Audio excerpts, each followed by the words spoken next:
Your 2026 Dynasty second round picks in your rookie redrafts are worthless. I hate to be the bearer of bad news.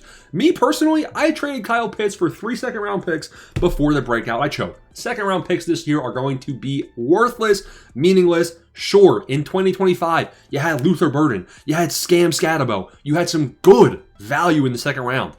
This year, things ain't looking too hot. We're going to break down the value of your picks, the value cliffs in the rookie redraft that's going to be coming into place, and most importantly, I'm going to be giving you guys, what would I be trading right now? Because the value of your second round pick is actually going to be bigger right now than it's going to be than the player you draft with that selection. So you can actually trade your pick for a good player right now, and that's what this video is really going to be about. Go join the Discord. We'll give you guys the best trade advice. Join the Patreon for the best team review advice as well. And let's just start talking about the first part of this video, the value cliff. Now, hopefully you guys can see the big board right here. We're just going to go quick over this. The first 9, 10 players, I'm fine with. Really, the first 5, 6 players. The first 5 players in the first round are great. Sadiq, sure. Boston, sure. Price, sure. Coleman, sure. Dante Moore, sure. After that, the value declines significantly. So your late first round selection is not going to be high value. In fact, you're probably better off trading it if you have the 110, 111, or 112. After that, the second round is grim as well. There's some upside shots. Ty Simpson, okay. Surratt, okay. Nick Harbor. I mean, this guy actually went back to school, so I can just remove him from the draft board right here. And maybe I'll throw in, a lot of people are high on Emmett Johnston. Maybe we'll just throw him in. He'd be later on in the draft, but okay. Surratt, he's got some upside, I guess. Stowers, some upside. The rest of these guys, Brown's probably not even going to declare. Singleton, Allen. So the second round selections are not going to be good this season. Ty Simpson may be an exception, but really you're looking at below a 10% chance. Below a 10% chance of getting some good value here in the second round. There's no more hidden gems. I'm not seeing anything great. Singleton and Allen, maybe one of them pops off, but more likely than not, you're not going to get anything great. I'm thinking these guys are mostly day 3 players in the second round. So what does that mean? Well, don't worry, because if we look at Keep Trade Cut, which is the best tool for scamming your league mates, right? You can use this as, oh, look at this, actually you're winning this trade. Don't actually use it yourself, use my advice, use other tools. But Keep Trade Cut's going to tell us, relatively what we can expect the value of our second round picks to be. You can see right here, the 2027 early second is going to be better and more valuable than the 2026 early second, which is honestly true because 2026, like I said, it's not looking good. So this is where we want to start. And we can cover first round picks after this in a second. But let's look at the second round players, right? If you can trade your early second for Michael Wilson, that is the first name that I want to be looking at. Michael Wilson is relatively young, 26 years old. And if we look at his career, he's only been in the league 3 years. It's going to be his 4th year. He had the year 3 breakout. 12.5 points per game. That is wrong. That's deceptive. Why is it deceptive? Look at the game log. Weeks 1 to weeks 10, he had absolutely nobody in there at quarterback. I was his quarterback. Oh, wait, it was Kyler Murray, but absolutely no quarterback in there at all. When he gets the new QB, Jacoby Brissett. Jacoby Brissett liked this guy, man, and he made him look insane. Look at the targets. 18, 15, 7, 15, 11, 10. Michael Wilson turned into a certified superstar. And even if MHA comes back, Michael Wilson's still going to be the 3rd target in this offense. If they have a serviceable quarterback, I think it is worth.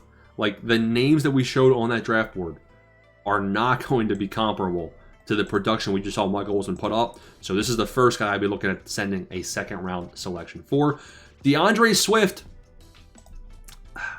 Swift, I think he's back with the Chicago Bears after this season. If he's not back with the Chicago Bears, you are probably going to swing and miss on that trade. But if he is back, it can return good value. You're getting a running back that's going to be, if he's back, he's probably going to give you around another 13 to 14 point per game season. He's a consistent player. Monagai is eating into that role, and I think Monagai in the long term actually eats into his red zone role more and more. But I think DeAndre Swift is another name I'd be comfortable sending a second round selection for. Quentin Johnston, no. I'm not really a huge fan of any of the rest of these players that I'm seeing. Trey Benson. You have James Conner. James Conner is going to be back, but can he even recover from that gruesome injury? We don't know. And then you have Trey Benson, who hasn't done anything his entire career except for scam you in fantasy and scam the Cardinals of their draft capital. I think we saw, one game with him, 2 games of 60% snap share, 8 points, 10 points. The 4 games he played, he was at 8 points like all season long. The receiving role was good, I'll say that. I just don't know, are the Cardinals going to give Benson a true chance? We've seen him banged up now. We haven't seen him be efficient. Do they try re-rolling elsewhere? Do they give James Conner another chance? I would send a late second for Trey Benson. Isaiah Likely and Theo Johnson. I think Likely and Theo Johnson are also both good trade candidates for late second round picks. Theo Johnson is the Giants' tight end of the future. Theo Johnson looked good with Jackson Dart, and I think Theo Johnson should be much higher in the rankings. Isaiah Likely, I'm a bit more speculative of. I'd probably personally try sending a third for him if I could. I know people might not agree with that, but he's not going to be on the Ravens anymore. More likely than not, this guy signs elsewhere in free agency and gives him some different opportunities. My favorite person to be sending a late second for right now is probably Terrence Ferguson. Again, I'm trying to start at a third round pick for these guys. Maybe I'm doing like a third and a player. Terrence Ferguson's very young. He's 23 years old, and he's attached to Matthew Stafford. We're seeing him get more and more involved in this Rams offense as the season progresses, and I'm seeing some flashes of talent. So I like Terrence Ferguson as somebody you can buy. Josh Downs, to be completely honest here, I don't think Josh Downs is some miracle worker. I don't think Josh Downs is some elite option, but I do think he's underpriced on Keep Trade Cut. He had the worst year of his career. Was it 8? I put the glasses on. The glasses are on the bureau. 8 points per game. He had a solid year 1, not great. Year 2 breakout, and then year 3 back to being a nobody. Now things are more crowded here. There's an argument to be made. There's a weird situation here where they pay Alec Pierce and get rid of Michael Pittman. That doesn't really impact Josh Downs that much because if they get rid of Pittman, it would actually impact him a lot, and Pierce would be the Pittman role. But more likely than not, it's probably going to be he's the third fiddle behind Alec Pierce. Josh Downs just didn't really have a great connection with Daniel Jones just didn't really have a great connection here with Josh Downs. But with that said, I'd still rather have Josh Downs than a late second round pick. So, keep that in mind. The value of Isaac Tesla, man. Isaac Tesla, I'd be sending third round picks for. I think he's too high in value. But Tyler Algier is somebody you can target. Tyler Algier is a free agent this season, and he is the goal line beast of the future. Think Jamal Williams. This guy can come in to a new offense, and he will give you a 10 to 12 touchdown season, vaulting him to RB2 or flex range consideration. Now, if Algier signs back with Atlanta, you're definitely going to swing and miss, so it's a risky shot right here. But is it really a risky shot when we have Tyler Algier, who we know Algier is decent. We know Algier is solid with the opportunities that he's been given. We don't know what his receiving ceiling is because he hasn't gotten really any receiving work over the last 4 seasons of his career. But I'm taking a shot on Algier with a late second round pick rather than some of the other guys. If Algier signs elsewhere and gets the chances in RB1, you are about to return a lot of value for that second round pick that you just sent over there. So these are some of the guys that I'm really targeting, the second round picks. You can see right now, if you can get a guy that can actually produce and give you points immediately over some of these, some of the bums that you're going to be getting in the second round, it is, you can capitalize on value this offseason early. Don't hold on to the picks. Don't fall into the game of wanting to be, it's one of the biggest mistakes the Dynasty community makes. I don't want to feel left out. I want to pick it's like Jerry Jones. I need to be, I want to do the scouting. I want to make sure, I know that this guy is going to be a superstar. You don't know anything. You don't. Right? So don't let your pride get in the way. Be smart. It's value. Make the trade that gives you the value points. Let's wrap this up by looking at the first round picks and what a 2026 late first is worth in value. I would rather have Arondé Gatson than a late first pick. Why?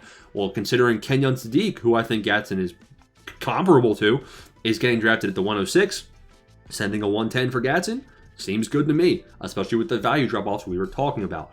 Jalen Waddle, I'd rather have him. Devontae Smith, I'd rather have him. Not really Kittle, not a big fan of that. Travis Etienne. So Travis Etienne, it's another risky one because he's a free agent, but I'd say there's probably a 65% chance he re-signs, 60% chance he comes back to Jacksonville. If Etienne re-signs back to Jacksonville, we just saw him drop a really solid fantasy, one of the best seasons of his career. I think top 2 of his career. You can see he had a great one in 2023. But if he re-signs back with Jacksonville, we're going to see him be a top 15, top 20 running back again. And I'd rather have ETN in that situation where if ETN comes back, similar to Kyron Williams, 3-year, $30 million deal, I'm taking ETN over Jonah Coleman, over Jadarian Price any day of the week. So if you're trading the 108, 109 for him, yep, see you later. And ETN, welcome home. I think Bryce Young is a decent, buy opportunity here because I think Bryce Young, again, comped to the guys that'll be going in the first round, Mendoza and Dante Moore. If we look at what Bryce Young is, there's rushing upside. He's going to give you 15 rushing yards a game. So just that alone, I think, is better upside than the quarterbacks we're going to see. And the rest of these guys, now you're starting to lose value as you go down the board. Those are some good. Tyler Shuck. Tyler Shuck is one of my favorite buy opportunities. He gives you 20 rushing yards per game, and the Saints are in love with this guy. So Tyler Shuck, if you can trade a late first, like 111, 112 for him, and get something on top of it. Value, boys. Go get your value. Hope this was a good video. We utilized a lot. We utilized the draft board, Keep Trade Cut, and Flock Fantasy. Hope it's a good video, man. We can give you some more examples if you need down in the comments. Thanks for watching. Join the Patreon. See you boys in the next one.